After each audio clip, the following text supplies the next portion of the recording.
The engine room of the warship Crimson Talon hummed with power. Han Jisoo wiped the grease from her hands and looked at the massive reactor core with satisfaction. Another 12-hour shift complete. Another day of keeping this giant ship running through the darkness of space. She was the only human on board. The rest of the crew were Vekran, a species of tall reptilian warriors with scales that shimmered like metal and eyes that could see in almost total darkness. They were good at fighting, good at following orders, and good at treating her like a useful tool rather than a person. Jisoo didn't mind too much. She had always been alone. Growing up in the engineering schools on Earth, she learned that machines were more reliable than people. They didn't judge you. They didn't leave you. If you treated them right, they worked. Simple as that. She made her way through the narrow corridors toward her quarters. The ship was quiet during this cycle. Most of the crew were either sleeping or on duty at their stations. The metal walls reflected her small figure as she walked. She looked tiny compared to the Vekran, who stood nearly 7 feet tall on average. Her quarters were small. Just a bed, a desk, and a tiny bathroom. But it was hers. She had stuck a few photos on the wall. Pictures of Earth and the grandmother who raised her. The old woman had died 3 years ago, and Jisoo had signed up for deep space work shortly after. There was nothing left on Earth for her. She was about to sleep when her communicator buzzed. It was the night shift supervisor, a gruff Vekran named Hyunwoo, who served as the ship's commander. Engineer Han. Report to Cargo Bay 3 immediately. Jisoo sighed. So much for sleep. She pulled her boots back on and headed down to the cargo level. The cargo bay was cold and dimly lit. Hyunwoo stood near a stack of supply crates, his scales looking almost black in the low light. Next to him was Daeho, the first mate, who looked annoyed. "What's the problem?" Jisoo asked. Hyunwoo pointed at one of the crates. "That container is making noise. Check if the cooling system is malfunctioning."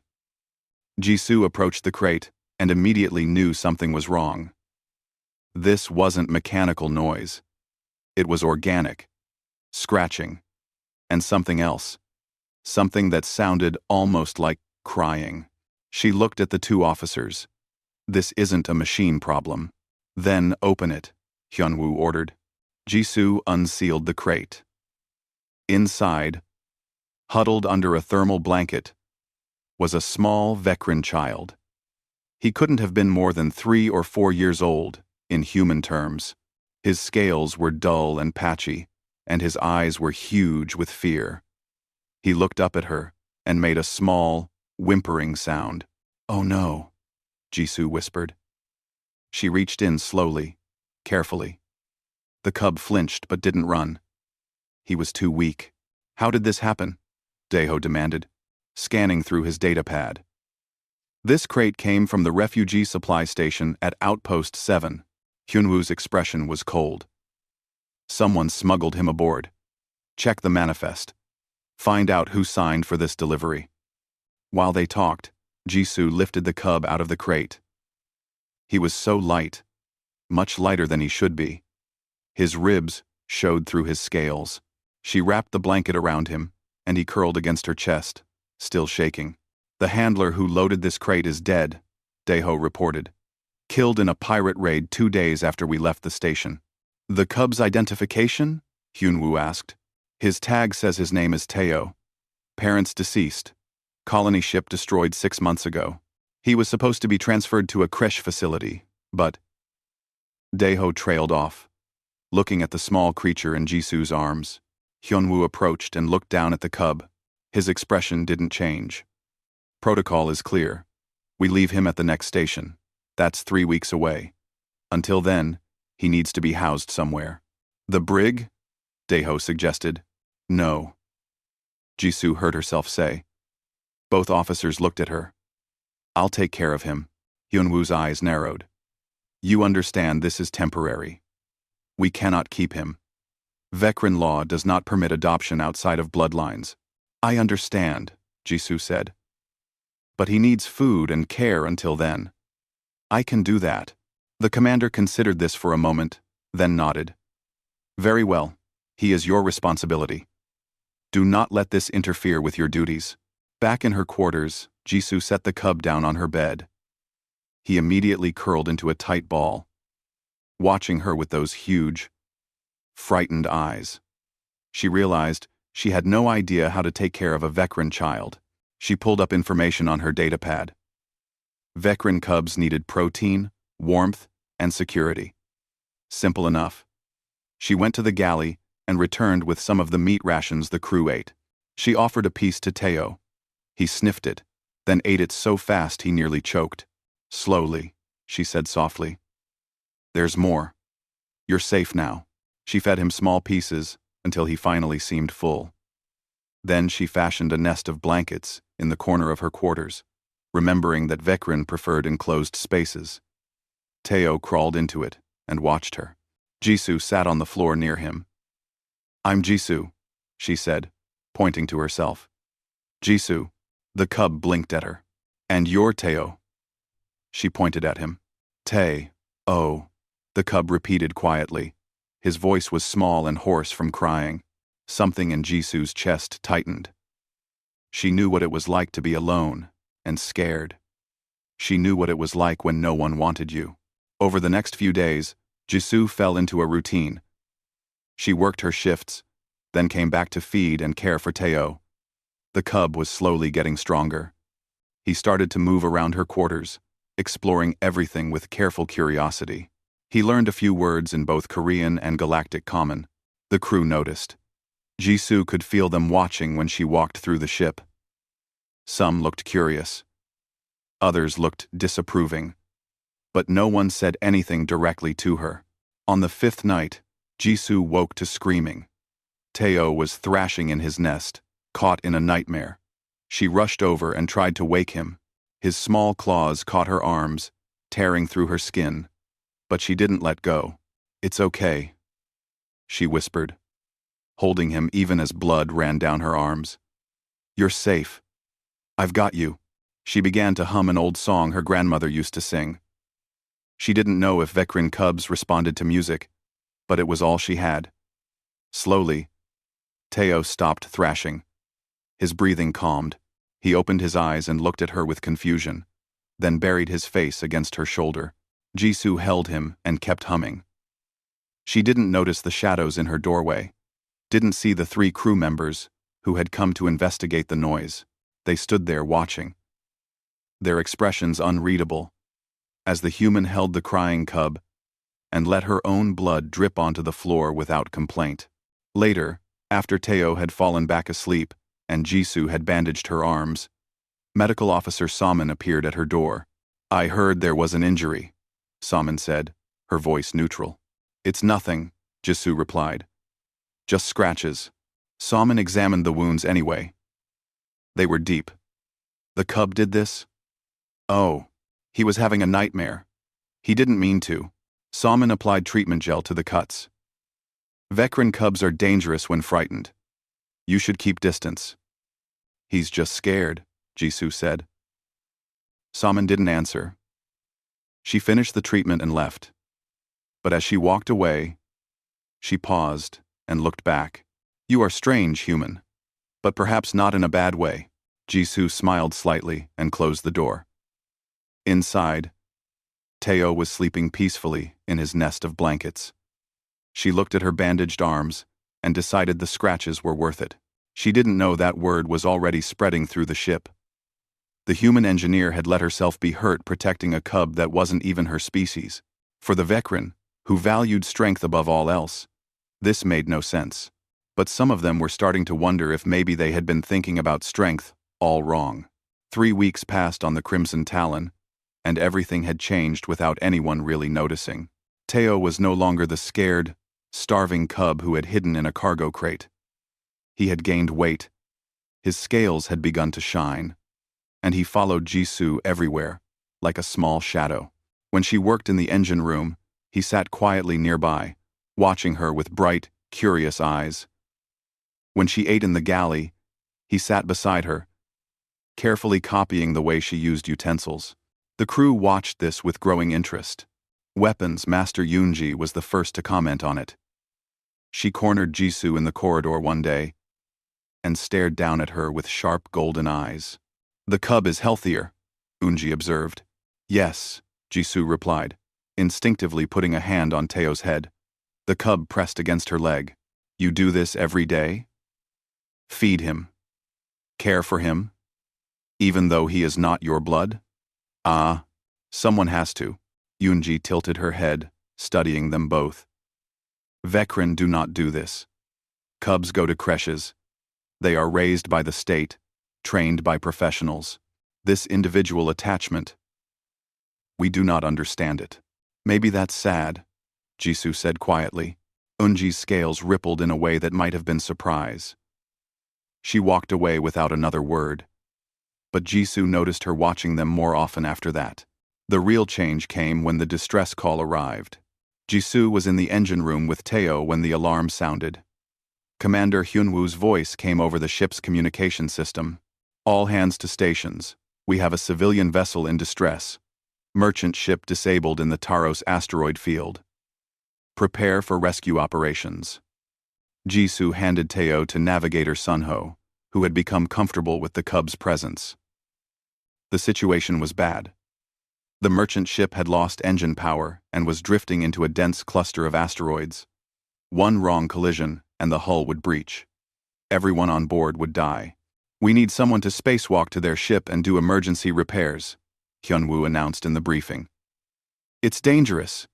The asteroids make it nearly impossible to get close with our ship. I'll go, Jisoo said immediately. I know their engine type. I can fix it. You'll need backup, Hyunwoo said. Minho, you go with her. Minho was a young engineering technician, barely past his training. He nodded nervously, his scales showing pale stress marks. They suited up and launched from the airlock. Space was beautiful and terrifying. The asteroids tumbled past like silent mountains, and the disabled merchant ship spun slowly in the distance. Jisoo led the way, using her suit's thrusters to navigate through the deadly field. Behind her, she could hear Minho's breathing getting faster over the communication link. Minho, slow your breathing, she said calmly. You're using too much oxygen. There are so many asteroids, he gasped. If one hits us, then we move. Focus on following my path. I won't let anything happen to you. They reached the merchant ship and got to work. The engine damage was worse than Jisoo had thought. She would need at least 30 minutes to patch it enough for the ship to limp to safety. She was halfway done when she heard the impact. I'm hit. Minho's voice was full of panic. My suit, there's a breach. I can see the tear. Jisoo's head snapped around. A small piece of debris had punctured Minho's suit at the shoulder. Air was venting out in a visible stream of crystals. She launched herself toward him, her own repair kit already in her hands. She had 2 emergency patches. One for major breaches, one for minor ones. Minho's breach was major. Her own suit had a slow leak in the leg that she had been planning to patch when they got back. Hold still, she ordered, reaching him. She sealed his breach with the major patch, working quickly, despite her gloves. What about your leak? Minho asked, his voice shaking. It's slow. I'll be fine. But your oxygen will last long enough. Now help me finish this repair. They worked together. Jisoo, ignoring the warning lights flashing in her helmet. Her oxygen levels were dropping faster than expected. The cold of space was seeping through the leak in her suit. Her fingers were getting numb. Done, she finally said, sealing the last connection. Merchant ship. Try your engines. The merchant ship's engines flared to life. They were weak, but functional. The ship began to pull away from the asteroid field. Good work, Hyunwoo's voice came through. Return to the Crimson Talon immediately. Jisoo pushed Minho toward their ship. You first, Minho argued. That's an order. Go. This. This. This. This. This. This. This. Minho went, but kept looking back at her. Jisoo followed, but her movements were getting sluggish. The cold was deep in her bones now. Her oxygen meter showed red. She could hear alarms in her helmet, but they seemed far away. The airlock was so close. Just a few more meters. Her vision started to tunnel. She could hear voices shouting her name, but they sounded like they were underwater. Strong hands grabbed her and pulled her inside. The airlock sealed. Someone was removing her helmet. She tried to tell them she was fine, but the words wouldn't come. She woke up in medical bay. The lights were too bright. She tried to sit up, but someone pushed her back down gently. "Don't move," Medical Officer Salmon said. "You had severe oxygen deprivation and hypothermia. Another minute, and you would have died." "Minho?" Jisoo managed to ask. "Is fine, thanks to you. You gave him your patch. His breach was worse." "Yes, but you knew that meant risking your own life." Jisoo closed her eyes. "He's young. He has a lot of life ahead of him. And you do not?" "I've had a good enough life." Salmon made a sound that might have been disapproval. "You humans are strange. You value others above yourselves." Jisoo started to respond, but then she felt something warm and small pressed against her side.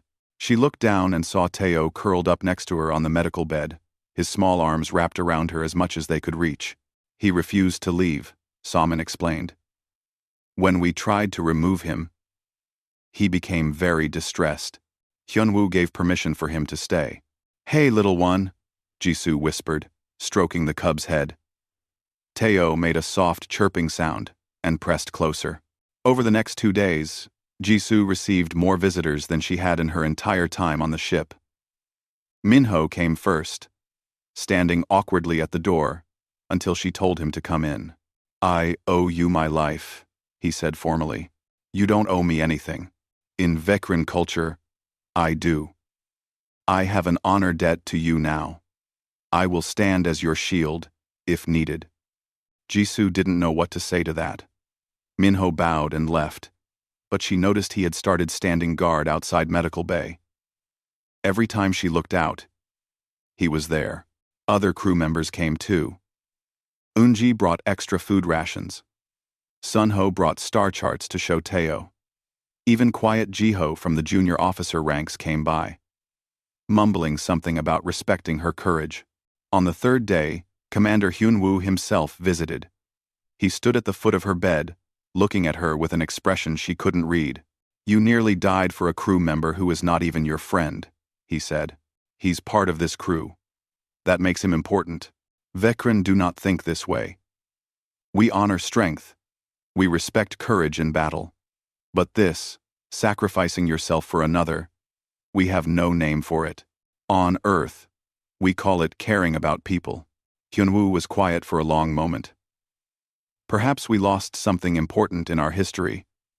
We became strong by being hard, by valuing only power and combat skill.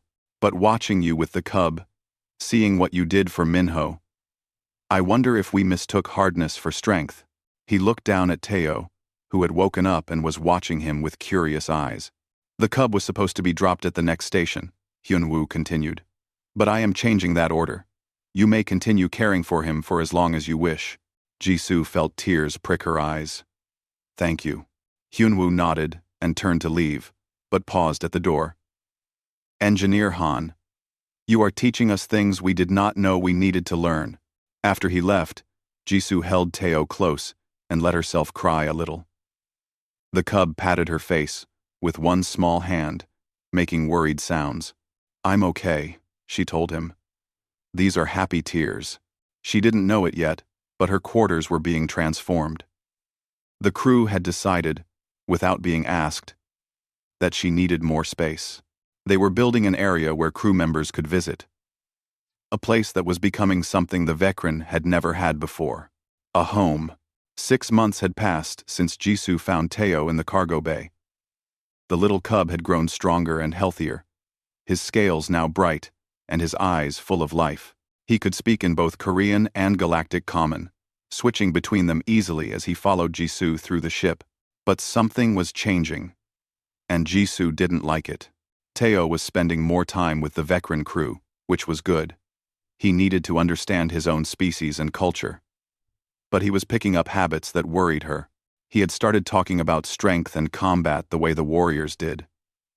He bragged about being tough. He made fun of things he thought were weak. The breaking point came during a training exercise. Jisoo was working in the engine room when she heard shouting from the training deck above. She recognized Teo's voice, loud and mocking.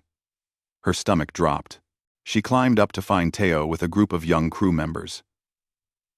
They were watching a new recruit, a nervous young veteran named Kyungmin, struggle with a combat simulation.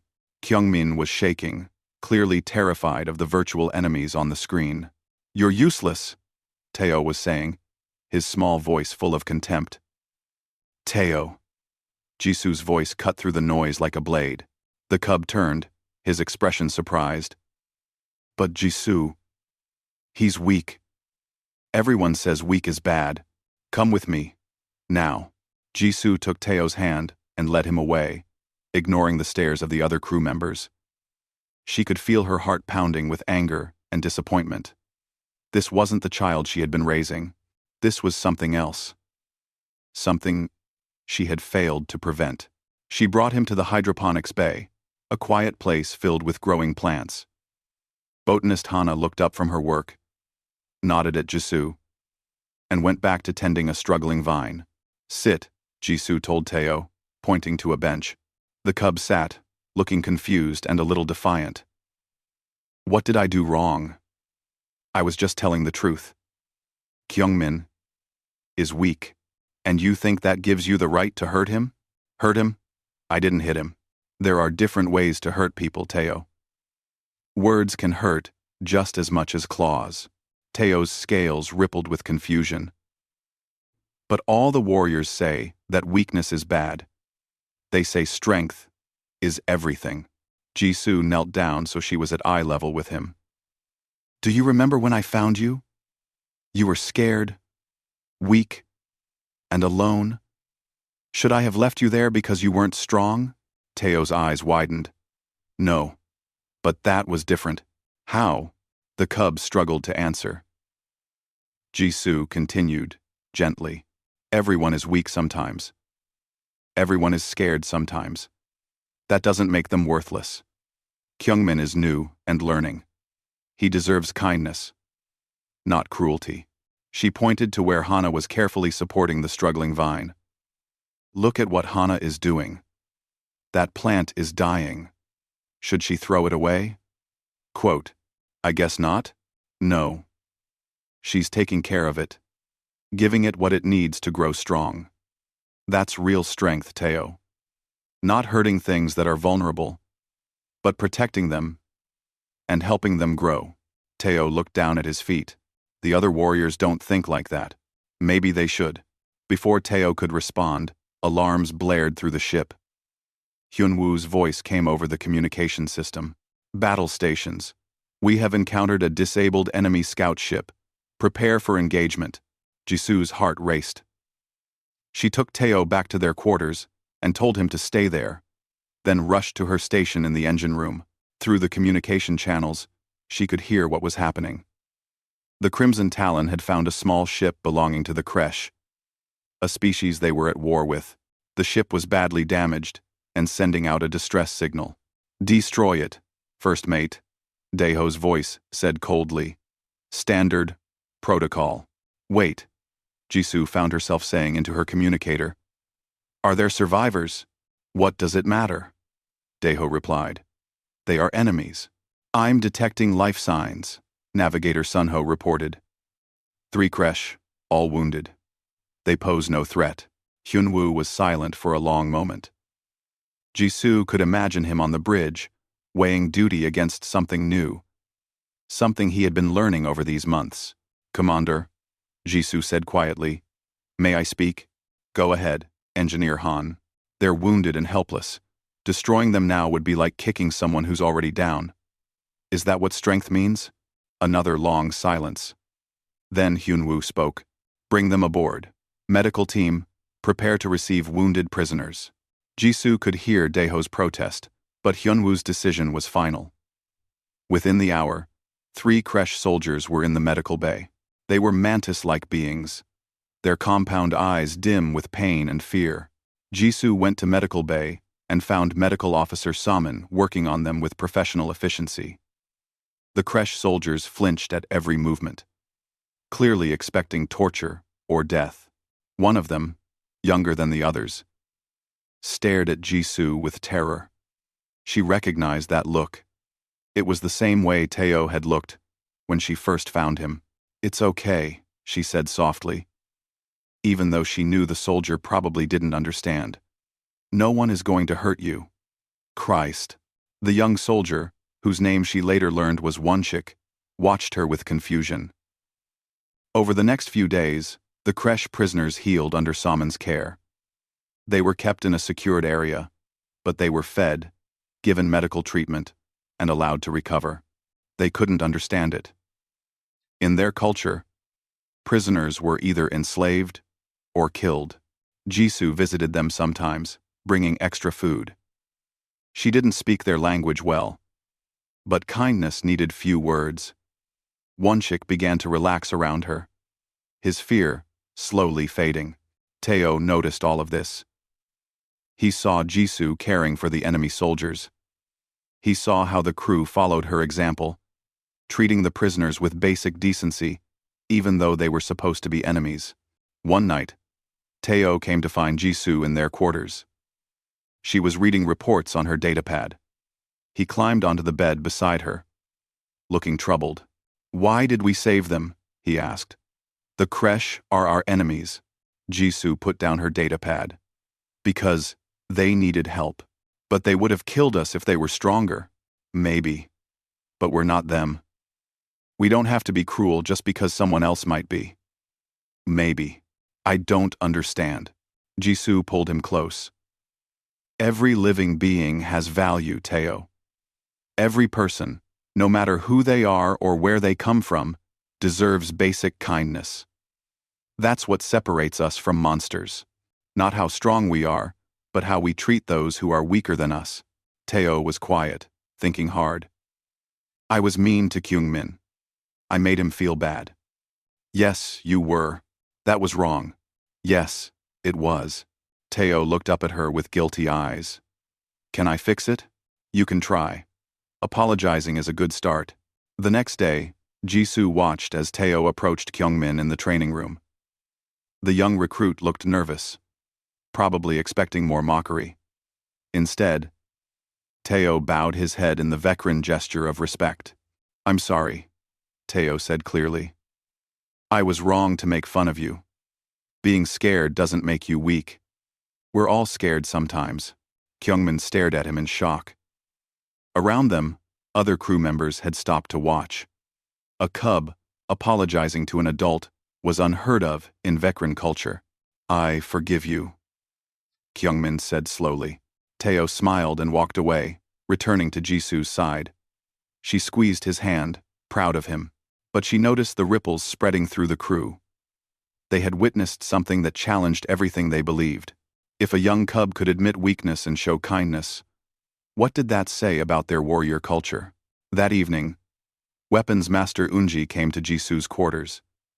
She stood in the doorway, looking uncomfortable. "I have been thinking," Unji said slowly, "about what you said before. About what is sad. Yes, I was raised in a creche. I never knew my blood parents. I was trained to fight from the moment I could walk. I thought this made me strong." She paused. "But watching you with the cub, I wonder if I missed something important. Something that might have made me not just strong, but whole." "Oh." Jisoo didn't know what to say. Unji nodded and left, but her words stayed in the air. Later, as Jisoo put Teo to bed, the cub asked her one more question. "Jisoo, am I your family?" She looked at him, at this small being who had come into her life by accident, who had changed everything without even trying. "Yes," she said softly. "You're my family." "Good," Teo said, curling up in his nest of blankets. "Because you're mine too." As he drifted off to sleep, Jisoo thought about how strange life was. She had come to this ship alone, expecting to stay that way. Now, she had a child. And through that child, she was changing an entire culture's understanding of what strength really meant. She just hoped she was doing it right. The war was getting worse. The Crimson Talon had been assigned to a fleet operation in a contested zone where fighting happened almost every day. The ship that had once felt peaceful now hummed with tension. Crew members moved with tight efficiency, their scales showing stress patterns. Even Teo, usually cheerful, had become quieter. Jisoo noticed something strange. Despite the increased danger, more crew members were coming to her quarters than ever before. They came with excuses at first. Minho needed help with a repair. Eunji wanted to show Teo a new training move. Sunho brought star charts to update, but they stayed longer than necessary. They talked about things beyond work. Veteran soldiers told her about nightmares they were having. Young crew members admitted they were scared of the upcoming battles. Even officers came by, looking tired and uncertain. Jisoo realized they weren't coming for repairs or training. They were coming because her quarters had become something rare on a warship. A place where they could be vulnerable without judgment. She made tea for them, listened to their fears, and offered what comfort she could. She wasn't a counselor or a leader, just someone who cared. But apparently, that was enough. "You have become the heart of this ship," Medical Officer Salmon told her one evening. "The crew feels safe with you in a way they never have before." "I'm just an engineer," Jisoo protested. "No, you are much more than that now." The crisis came on a cold morning cycle. The Crimson Talon and 5 other ships encountered a massive enemy fleet. The battle was brutal and immediate. Explosions rocked the ship. Alarms screamed. Jisoo worked frantically in the engine room, keeping power flowing to weapons and shields. "Hull breach on Deck 7. Someone shouted over communications. "Medical bay is overwhelmed." Salmon's voice was strained. "We need help." Jisoo made a decision. She set the engines to automatic regulation and ran toward the medical bay. She wasn't trained in medicine, but she could help move wounded, bring supplies, and offer comfort. The medical bay was chaos. Wounded crew members lay everywhere, their scales charred or torn. Salmon and her small team moved between them, working desperately to save lives. Jisoo jumped in, following Salmon's rapid instructions. "Hold pressure here. Get me more bandages. Help him breathe. Keep him calm." Hours blurred together. Jisoo's hands were covered in blood, both green Vecran blood and the blue blood of Kresh prisoners who had joined the crew after being released. She held claws, whispered reassurances, and closed the eyes of those who didn't make it. A young crew member named Junho grabbed her hand as she passed. He was badly hurt, his breathing shallow. "Am I going to die?" he asked. Jisoo squeezed his hand. "Not if I can help it. Stay with me, Junho. Think about something good. What do you want to do when this battle is over?" "I want to visit the gardens on my home world. I want to see the silver trees again." "Then hold on to that. The silver trees are waiting for you." She stayed with him, talking about trees and home, until Salmon could get to him. He survived. Barely. Meanwhile, in another part of the ship, Teo faced his own crisis. He had been in the junior crew quarters when an explosion damaged the section. The blast doors sealed automatically, trapping him with several injured crew members, including First Mate Daeho. The officer was unconscious, bleeding from a head wound. There was a small access shaft that Teo could fit through, a way to escape and get help. But it would take at least 20 minutes to reach the nearest working communication panel. The other crew members, all adults too large for the shaft, urged him to go. "Save yourself, cub. You can get help." Teo looked at Daeho, at the other wounded.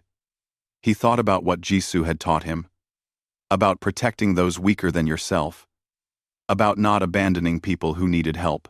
"No," he said firmly. "I'm staying." He moved through the damaged section, his small size letting him reach places the adults couldn't. He fetched medical supplies from a crushed locker, brought water from a broken pipe, and kept talking to the wounded to keep them conscious. Tell me about your homes, he said, the way he had heard Jisoo do. Tell me something good.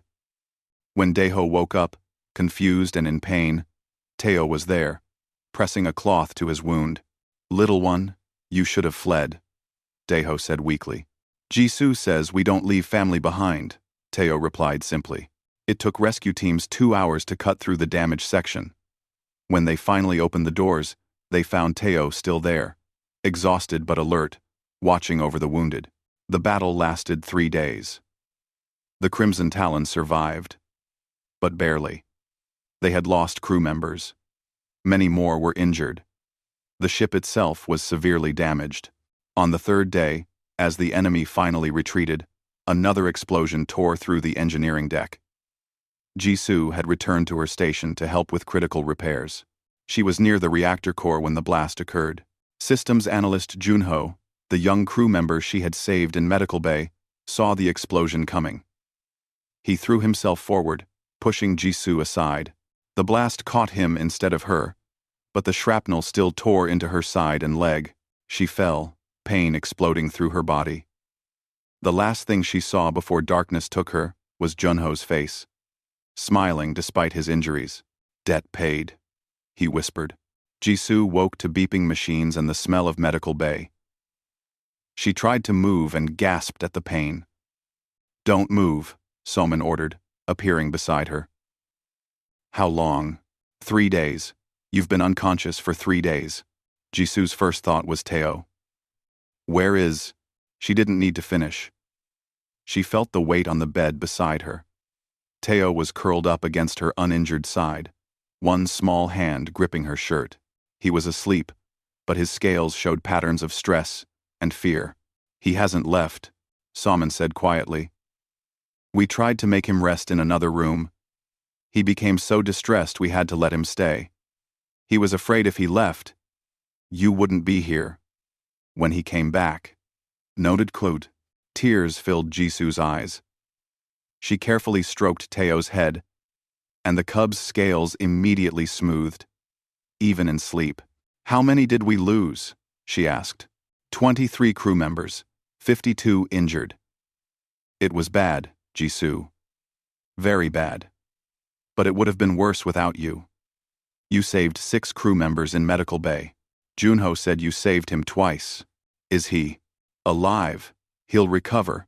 He says he still owes you because 1 save doesn't cancel out 2. Over the following days, as Jisoo slowly healed, she discovered what had happened during her unconsciousness. The crew had held a vigil outside medical bay. They had taken turns sitting guard, praying in their various ways, refusing to leave until they knew she would live. Commander Hyunwoo came to visit on the 5th day. He stood at the foot of her bed, looking older and more tired than she had ever seen him. We nearly lost you, he said. And in those 3 days, I realized something. This crew has changed. We used to be individual warriors following orders. Now we are something else. We care about each other. We protect each other, not just because of duty, but because we actually care.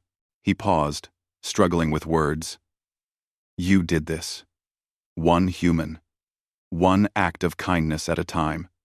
You showed us what we were missing. I just took care of 1 cub, Jisoo said weakly. No, you showed us how to be a family. Hyunwoo looked down at Teo, who had woken up and was watching them with bright eyes. When we thought you might die, the cub cried. And then, one by one, so did the crew. Warriors who had never shed tears in battle wept for you. We realized then what you had become to us. He straightened, and his next words were formal, almost ceremonial.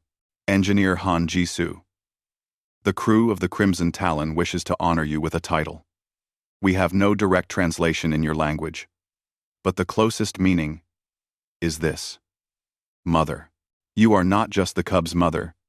You are our mother.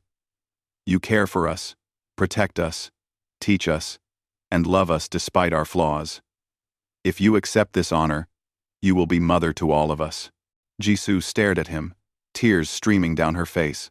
She looked around the room and saw crew members gathered at the door. Somin, Minho, Unji, Sunho, Junho, Young Kyungmin, and so many others, all of them watching her with expressions of hope and love. She had come to this ship alone, expecting to stay that way. Now, she had somehow become mother to an entire crew of alien warriors. "I accept," she whispered. As one, the crew bowed their heads in respect. Then they came forward, one by one, to touch her hand in the Vecran gesture of family bond. Teo climbed carefully onto her chest, mindful of her injuries, and pressed his forehead to hers. "I told them," he said proudly. "I told them you were everyone's mother. Not just mine. I had to share you." Jisoo laughed through her tears and held him close. Her strange, wonderful, impossible family surrounded her bed. She had never felt less alone in her entire life. 2 months after the battle, the Crimson Talon limped into Coalition headquarters. The massive station orbited a blue gas giant, its docks filled with warships from a dozen different species. The Talon looked rough compared to the other vessels, its hull scarred and patched, but it had survived. Jisoo stood in the observation deck with Teo, watching the station grow larger. Her injuries had mostly healed, though she still walked with a slight limp. The cub held her hand tightly. He had become even more protective of her since she had almost died. "Is this where we separate?" Teo asked quietly. "Is the crew leaving?" "I don't know, little one. Ships get reassigned all the time after major repairs." The thought made her chest tight. This crew had become her family. The idea of them scattering to different assignments felt wrong. Commander Hyunwoo's voice came over the station communication system, requesting Jisoo's presence in the briefing room. She squeezed Teo's hand and headed to the meeting. The briefing room was full. Not just Hyunwoo, but senior officers from Coalition Command. Admirals from different species sat around the table, their expressions unreadable. Engineer Han Yisu, one of them began. "A veteran admiral named Kang Min. We have received reports about unusual circumstances aboard the Crimson Talon. Reports about your relationship with the crew." Jisoo's stomach dropped. She had known this might come. "We are concerned," another admiral continued, "that human influence may be making this crew too soft for combat duty. Warriors who care too much about each other might hesitate in battle. This could be dangerous." "Permission to speak," Hyunwoo said firmly. "Granted. With respect, admirals, my crew's combat effectiveness has improved, not decreased. Our casualty rate is 30% lower than the fleet average. Our mission success rate is higher, and crew retention is nearly perfect. Before Engineer Han joined us, we lost crew members to transfers constantly. Now, no one wants to leave. That could indicate unhealthy attachment," Admiral Kangman argued. "Or it could indicate a crew that functions as a unit instead of individuals. I have combat records to support my claim." The meeting went on for hours. Jisoo sat quietly while officers debated her influence on the crew. Some thought she had damaged veteran warrior culture. Others thought she had improved it. The argument grew heated. Finally, Admiral Kangmin called for crew testimony. One by one, members of the Crimson Talon crew came forward to speak. Minho spoke about how Jisoo had saved his life and taught him that protecting others was as important as fighting. Yoonji, the weapons master, admitted that she had become a better warrior because she now understood what she was fighting for, not just what she was fighting against. Medical Officer Salmon explained that crew members now reported mental health issues instead of hiding them, leading to better overall health and readiness. Even First Mate Daeho, who had initially been skeptical of Jisoo, spoke in her favor. He described how Teo had stayed with wounded crew members instead of saving himself, showing courage that came from compassion rather than aggression. Then Teo himself asked to speak. The admirals looked surprised. A cub, wanting to address senior command, was unheard of. "You can speak," Admiral Kangman said, curious. Teo climbed onto a chair so he could be seen over the table. His voice was small but clear. Before Jisoo found me, I was alone and dying. I thought no one cared if I lived or died. She showed me that wasn't true. She taught me that being strong means protecting people, not hurting them.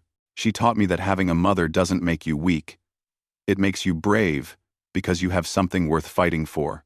He looked at each admiral in turn. You're worried we're too soft now. We're not. We're stronger. Before, the crew fought because they had to. Now they fight because they're protecting their family. There's a difference. The room was silent. Then Teo added, and if you take her away from us, you'll break something that can't be fixed. The admirals looked at each other. Finally, Admiral Kangmin spoke. We need to discuss this privately. All crew members are dismissed. Jisoo waited outside with the crew for 2 hours. They sat together in a waiting area, tense and worried. Teo refused to leave her side. Minho stood guard at her shoulder. The others gathered close, forming a protective circle around her. Whatever happens, Hyunwoo said quietly. You changed us. That can't be undone. Finally, they were called back in. Admiral Kangmin looked at Jisoo with an expression that might have been respect. Engineer Han, we have made a decision. The coalition recognizes that what has developed aboard the Crimson Talon is unique. Against all expectations, your presence has improved crew performance and morale. Therefore, we are offering you 2 choices. He paused. First choice. You can accept a transfer to a new assignment with full honors and a promotion. You will be assigned to a prestigious position at Coalition headquarters. It would be excellent for your career. Jisoo's heart sank. Leave her crew? Second choice. You can remain with the Crimson Talon in a newly created position. We would designate you as the Coalition's first cultural integration specialist. Essentially, we would officially recognize your role as the crew's emotional and social anchor. What does that mean exactly? Jisoo asked. It means we acknowledge that you serve a function beyond your engineering duties. You would be responsible for crew morale, conflict resolution, and maintaining the family structure that has developed. It's unprecedented, but then again, so is this entire situation. Admiral Kangmin leaned forward. However, you should know that choosing the second option means staying on a warship that will continue to see combat. It means accepting responsibility for the emotional well-being of an entire crew. That is a heavy burden. Jisoo looked at the crew gathered behind her. She saw Teo's hopeful face, Hyunwoo's careful neutrality, Minho's protective stance, and Saman's gentle encouragement. She saw her family. I choose the second option, she said. I'm staying with the Crimson Talon. Teo made a happy chirping sound and launched himself at her, hugging her tightly. Around them, the crew's tension released like a wave. Minho bowed his head in gratitude. Eunji's scales showed patterns of joy. Even Hyunwoo smiled. Very well, Admiral Kangmin said. Welcome to your new position, Specialist Han. Or should I say, Mother Han. He said it with respect, not mockery. Jisoo smiled through tears. The crew returned to the Crimson Talon to find that repairs were nearly complete. But there was one more surprise waiting. While they had been at the hearings, the crew had been working on something. They led Jisoo to a new section of the ship, one that had been reconfigured during repairs. We made this for you, Hyunwoo explained, opening a door. Inside was a large common area, warm and welcoming. There were comfortable seating areas, a small kitchen space, shelves for books and personal items, and soft lighting that felt nothing like the usual harsh military illumination. The walls were decorated with artwork from different crew members. Hana had created a small hydroponics corner with flowering plants. Sunho had installed a ceiling display that could show star fields and nebulae. It's a home, Jisoo whispered. You built a home inside a warship.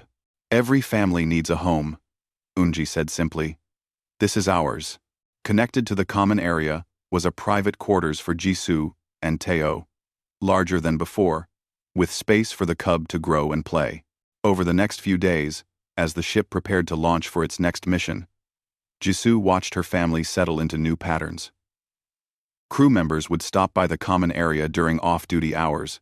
Some came to talk, others to read or relax, a few just to sit quietly in a space that felt safe.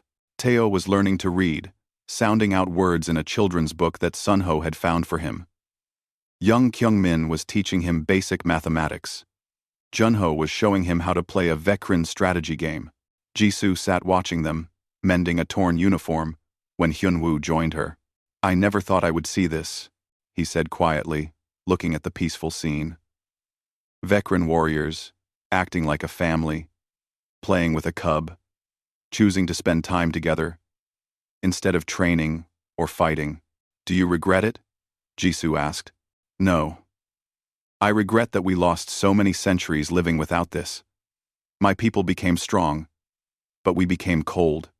We forgot that strength without love is just brutality." He paused. "Thank you for reminding us. I didn't do anything special. I just cared. That was exactly what we needed." The Crimson Talon launched the next morning. As the ship pulled away from the station, Jisoo stood in the common area, surrounded by her crew, her family. Teo sat on her lap, watching the stars stream past through the viewport. "Where are we going?" the cub asked. "To patrol the border sectors," Hyunwoo answered. "Dangerous work, but necessary." "Will we be okay?" Teo asked. Jisoo hugged him close. "Yes, because we have each other." Minho, standing at attention near the door, nodded firmly. "We protect what matters now. We protect family." Around the room, other crew members murmured agreement. They would still fight when needed. They would still be warriors. But they were something else too now. Something their species had lost long ago. They were a family who fought to protect each other, not just because of duty, but because of love. As the ship jumped to faster-than-light speed, heading toward whatever dangers waited in the dark, Jisoo felt a peace she had never known before. She had come to this ship alone, a single human engineer with nothing but her skills and her loneliness. Now she was mother to an entire crew of warriors who had learned that the strongest bonds aren't forged in battle, but in quiet moments of care and kindness. Teo yawned and pressed closer to her. Around them, crew members settled in for the journey, some working, some resting, all of them home. Jisoo smiled and held her cub close. She had never imagined this would be her life. But she wouldn't change it for anything. She had found her place in the universe, not as a lone engineer, but as the heart of a family that crossed species and stars. And that was more than enough.